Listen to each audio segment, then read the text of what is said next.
Բարև ձեզ, ձեր հետ կրկին քաղաքակրթությունն է։ Այսօր հետաքրքիր թեմա եմ արծարծելու, որտեղ վերջերս մի վիճաբանություն ունեցա ընկերներս մեկի հետ, եւ այդ վիճաբանության արդյունքը հետեւյալ է եղավ, որ այս աշխարհում բոլոր մարդիկ, բոլոր երկրները, բոլոր միավորները գործում են ըստ իրենց հնարավորությունների եւ կամայականության ու ոչ ոք ոչ մեկի համար չի կարող որոշել ծրագիր,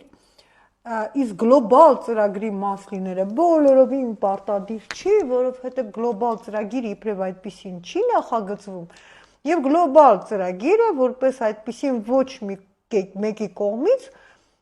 հավանության կամ մերժման չի արժանանում։ Այսինքն սա բրոունյան շարժում է մարդկանց, բնավորությունների, երկրների եւ երկնքի տակ ոչինչ դետերմինացված չի, զարմանալիորեն այդ մարդը հավատացյալ է, այսինքն աստվածային դետերմինացիան նա նույնպես մերժում է կամ երևի համարում է, որ աշխարհի կյանքը առանձին բան է, իսկ աստվածային աշխարհը առանձին։ Բայց իրականում տրամաբանությունը, փաստերը եւ դեպքերի զարգացումները ինձ ստիպում են պնդել հակառակը եւ պատճառներից մեկը հետեւյալն է։ Ճիշտ երկու պատճառ կա, հիմնական պատճառ առաջին, որ մենք հուսով եմ, որ գիտակցական կարողությամբ օժտված էակներս լավի եւ վատի անընդհատ բալանսավորման մեջ չենք։ Լավ, գրողը տանի, թող ընդհանուր լավը չլինի, չնայած Արիստոտելը համարում էր, որ երջանկությունը դա ընդհանուր բարոյականությամբ պայմանավորված լավին հասնելու ճանապարհն է, բայց Արիստոտելի մի կողմ դնենք եւ նույնիսկ մի կողմ դնենք Թոմա Աքվինացուն, որը խոսում է աստվածային համընդհանուր կատարյալ բարության եւ բարօրության մասին, որը մարդու վերջնական ձգտումն է, այդ բոլորը մի կողմ դնենք եւ մտածենք մեր անձնական շահի, մեր անձնական մաշկի մասին։ Մենք անընդհատ որոշում ենք, չէ, որն է լավը։ Ինչն է լավ ուտել, ու բոլորը շատ լավ գիտեն, որ թարմ սնունդը ավելի լավն է, քան ոչ թարմը փտածը։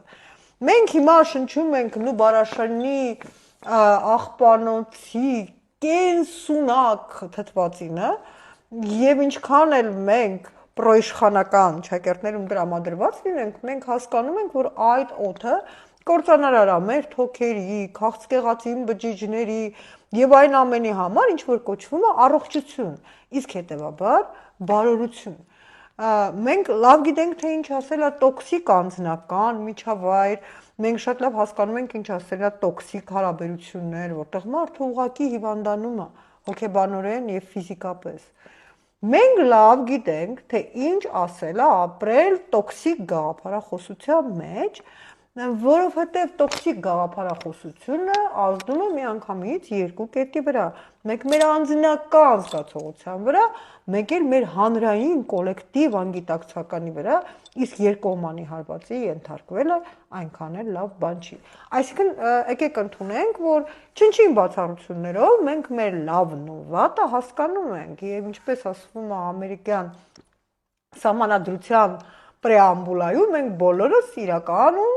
հնարավորություն ունենք, իրավունք ունենք ձգտելու երջանկության։ Իսկ ձգտելու երջանկության նշանակում է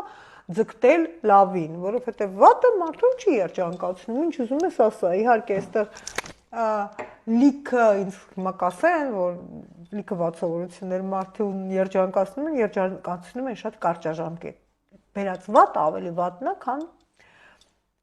այդ կարճաժամկետ լավը։ Ինչ որ սա դառնանք երկրներին, կոնկրետ դառնանք Հայաստանին եւ մենք ինքներս մեզ հարց տանք, հա,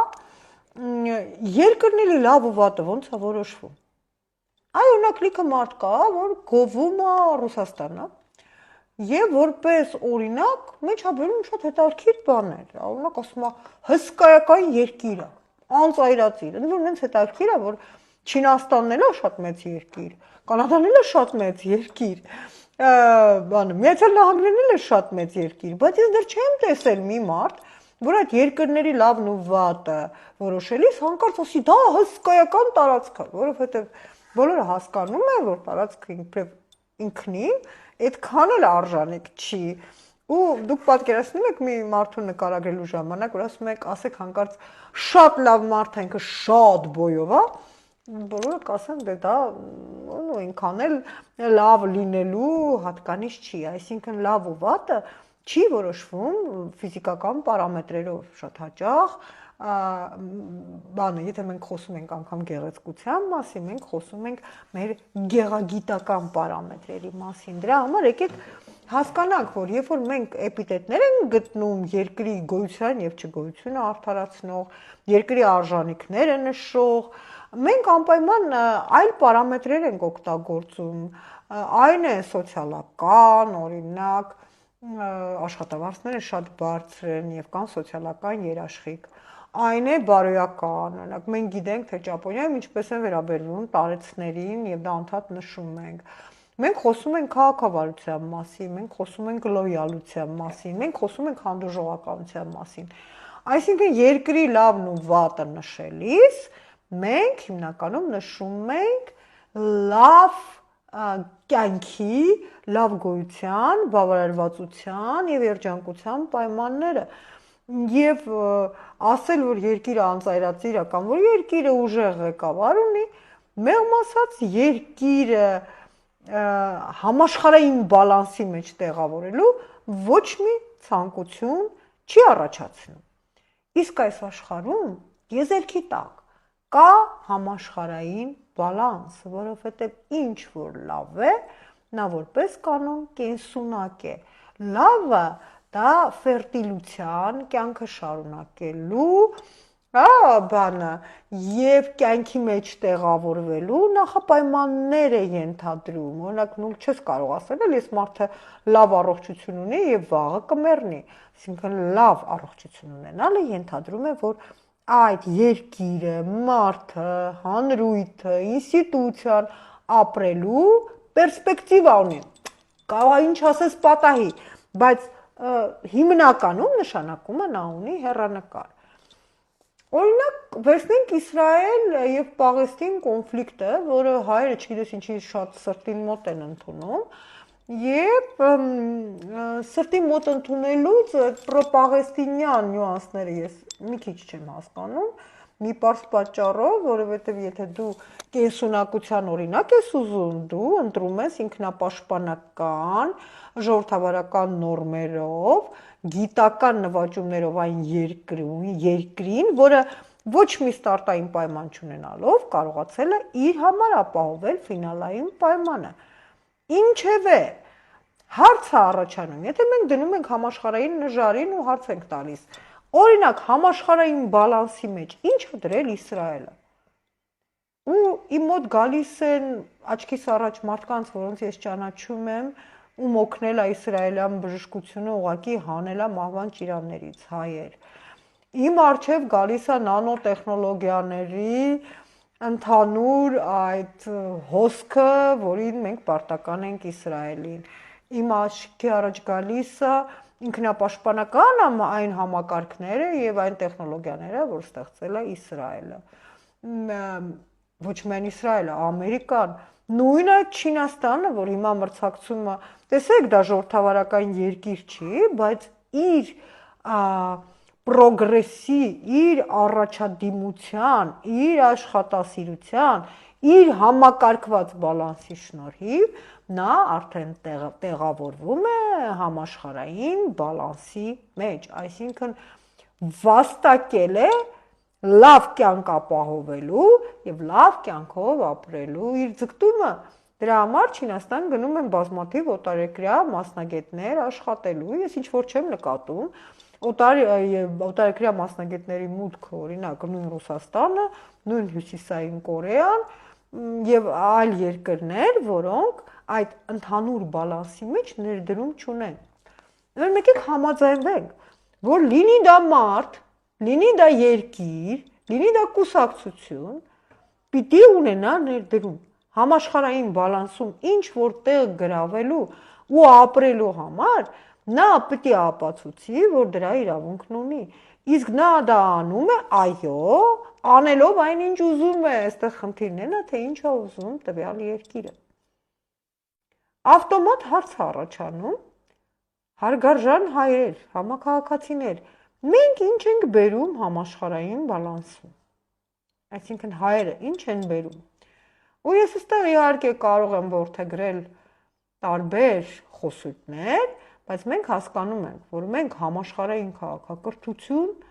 ունենք ներմուծելու, ցավոք, շատ քիչ բան, բայց շատ կարևոր բան։ Նախքան Արցախի հանձնումը ուխտադրուժ մենք ունեինք գեոպոլիտիկ շատ ուժեղ աշխարհագրական հաղթաթուղթ, որը ներմուծում էինք, որ այլևս չունենք, բայց երկրորդը ինչ մենք ունենք ներմուծելու, դա մեր պատմությունն է, որովհետև պատմական ասպեկտում բոլոր մակարդակների վրա ցավոք նաև ցեղասպանությունը մենք գտնվում ենք քաղաքակրթական եւ պատմական այն հզոր խաչուղիներում, որտեղ մեր դերակատարումը անգերազանցելի է։ Այսինքն համաշխարհային բալանսի մեջ ցավոք մենք ներկայանում ենք մեր անցյալով, բայց մենք կարողանում ենք ներկայանալ մեր անցյալով։ Եվ համաշխարհային բալանսի մեջ մեր անցյալը ինտենսիվ ներկայությամբ փորձում են փոխարինել ոչ թե մեր ապագայով, այլ Թավշյա հեղափոխությամբ, տրանզիտ խաչմերուկ լինելու միտումներով, բայց մենք հասկանում ենք, չէ, որ մեր անցյալը մեզ համար հաղթաթուղթ է, որովհետև դա եղել է շատ ստեղծարար եւ շատ հետաքրքիր անցյալ, եւ մենք ունեցել ենք քաղաքակրթության մեջ մեր հավասար դերը հունների, հռոմեացիների հետ մեկտեղ, այսինքն թեկուզ անցյալում մենք գտնվում ենք քաղաքակրթական նժարին, որը նժարի վրա, որը իսկապես մեծ ներդրում է եւ հնարավորություն է մեզ տալիս դրա վրա հենվելով պայքարել քաղաքակրթական ապագա դիրքի համար, բայց մեր ոտի տակից հանում են այդ աթոռը, պատմական հիշողությունը, պլյուս հումանիտար հիշողությունը, ցեղասպանության տեսքով, որը մեզ հնարավորություն է տալիս հрьяաների նման պայքարել պետության ինքնաշխատության եւ դրա դերակատարման համար,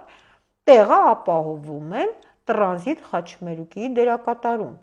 Իսկ դուք հասկանում եք, չէ՞, տրանզիտ խաչմերուկի առանձնահատկությունը որն է։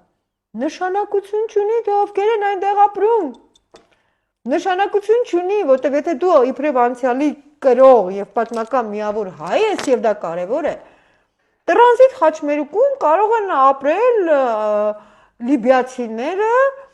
պակիստանցիները եւ կատարել նույն կեղտոտ աշխատանքը առանց ազգային եւ քաղաքակրթական ամբիցիաների։ Հասկանում եք, չէ՞ ինչ է կատարվում։ Հասկանում եք ինչ է կատարվում։ Ձեզ թվում է Տրամպը պատահական է մեզ անդադ անվանում Ալբանիա։ Չէ, պատահական չի անվանում, որտեղ նրանք կարող են մի բազմիցս ուղղել նույն հայկական լոբին։ Նա անում է դա մտադրաբար, Տրամպը ոչինչ պատահական չի անում, որովհետև ցույց է տալիս, որ իր անցյալի քաղաքակրթական նվաճումներից հրաժարված երկիրը կապ չունի Ալբանիայը, կապ չունի բանա, Ասորեստանը, կապ չունի Հաբեշստանը, ոչ մի կապ չունի, ոնց ուզենան, այդպես են կանվանեն։ Դրա համար իմացեք, համաշխարհային պրոյեկտի մաս լինելը վաստակում են։ Հիմա մեր համար այդ մասը վաստակել են նախնիները։ Մենք եթե այդքան բթամիտ լինենք, որ այդ վաստակից հրաժարվենք, ընդ որում հրաժարվենք պետական մակարդակով, դա մի խնդիր է, բայց մյուս խնդիրը կա հին հաջողված պրոյեկտից նոր հաջողված պրոյեկտ անցում կատարելու համար պետք է ունենալ լավի եւ վատի ճշգրիտ պատկերացում եւ այլևս երբեք երկիրը չգովել տերիտորիայի համաձայն։ Իդեպ ասեմ, որ ցավոք ոչ ոք չի ասում, որ Ռուսաստանը փայլուն գրականության երկիր է, անգերազանցելի, բայց այո, Ռուսաստանը իրոք համաշխարհային քաղաքակրթական պրոյեկտի մեջ դնում է Դոստոևսկի, դնում է Չեխով, Տոլստոյի հանդեպ մի փոքր վերապահում ունեմ, բայց անձնական է դա, դնում է Տոլստոյ, դնում է Պիրագով, դնում է Մեչնիկով, այսինքն այդ երկիրն էլ ունի որոշ առումով անցյալի այն ժամանակահատվածը, որի վրա հենվելով ինքը կարող է դառնալ համաշխարհային մեծ պրոյեկտի մաս։ Մնացած բոլոր խնդիրների մասին կխոսենք հաջորդի ձեր հետ քաղաքակրթությունն է։